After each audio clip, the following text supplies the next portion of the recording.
So guys, ang pag-aaral natin ngayon ay sa contemporary art na evolution of arts. Ano nga ba ang historical art? Ang visual art is origin of history.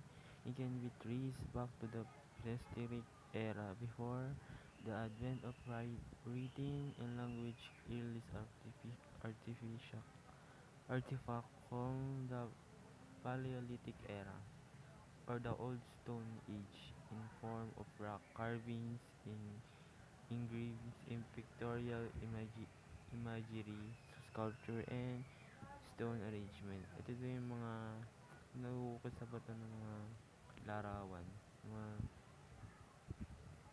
dating ginagawa ng mga tao para makabuo ng isang larawan. Ayan, ito mga example niya. Yung mga nauukit sa bato, like mga ganyan. Hmm. Ano nga ba ang accent art? The medium of work of art from this period varies depending on civilization that produce it. Mostly serve in similar purpose that include telling story and decorating the utilitarian object like bowls and weapon, displaying regions and symbolic image, and demonstrating social status. Many work depict story and ruler gods and goddesses. Ito yung mga parang pa ng mga accent art yung mga god and goddesses. Ito yung mga drawing nila tungkol sa mga Diyos-Diyosan. And ito ang example. The, med- the medieval art, often referred to as a dark age in the Middle Age, marked in a period of economic and cultural exploration following the fall of Roman Empire. In, in 1476, AD, the most artwork in early years. This period reflects the darkness characterized by grotesque image and brutal scenario. Dito pinapakita yung mga brutal na nangyari dati sa mga tao. Kung nagkakaparusa sila. Yan. Ang Renaissance art, this period is characterized by natural elements. Individualism and realism art produced had attention to detail and precision of human anatomy. Renaissance art. Ayan yung Renaissance art. Ayan yung mga 3D ano dati.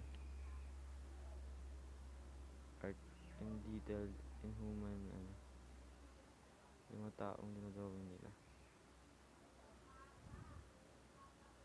Ang mannerism art. Mannerism is emerging but their focus on style and technique overshadow the meaning of the subject matter. Figures have style and feature exaggerated detail instead of using the classical idea of harmony, composition, and linear perspective and used by their position. Ito yung mga detailed na artwork and linear perspective. Ayan sila. Yung Baroque art, Baroque, the Baroque period is characterized by ornate or over-the-top visual art in architecture, art, and depicted grandeur and richness which described artists as aesthetically complex. Ito yung mga budmid ng mga tao na dinodrawing nila. Yung pinipicture nila gamit yung motion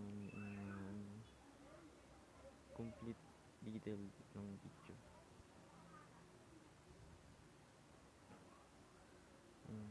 Rococo art. Rococo art is crafted by the lightness and elegance, focusing on the use of natural forms, asymmetrical design, and subtle colors. Yan yung mga Rococo arts. Tulad ng mga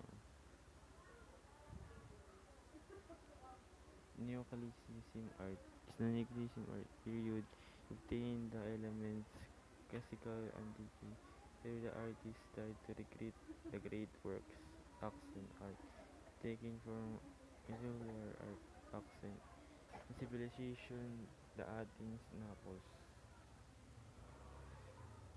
Dito daw po yung nanggagaling yung mga sinaunang drawing, mga ganyan po. So, ito naman pong romanticism art. Romantic art reject the order to harmony and rationality, which there embrace the both classical art and neoclassicism. The individual imagination emphasized with association of furniture that brood arts out of dark interior and that would tend to paint outside. And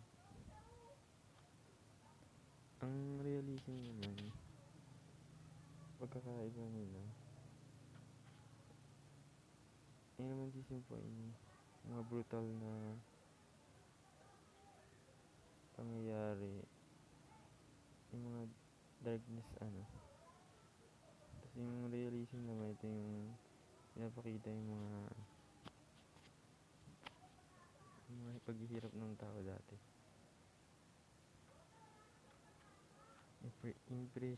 Impressionism art. Impressionism is paint focus on the insculptating the impression of exact moment.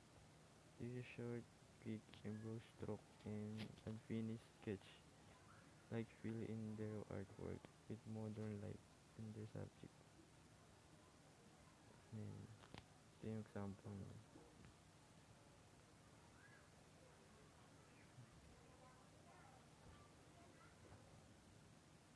So, yun lang. Sunod ulit. Thank you.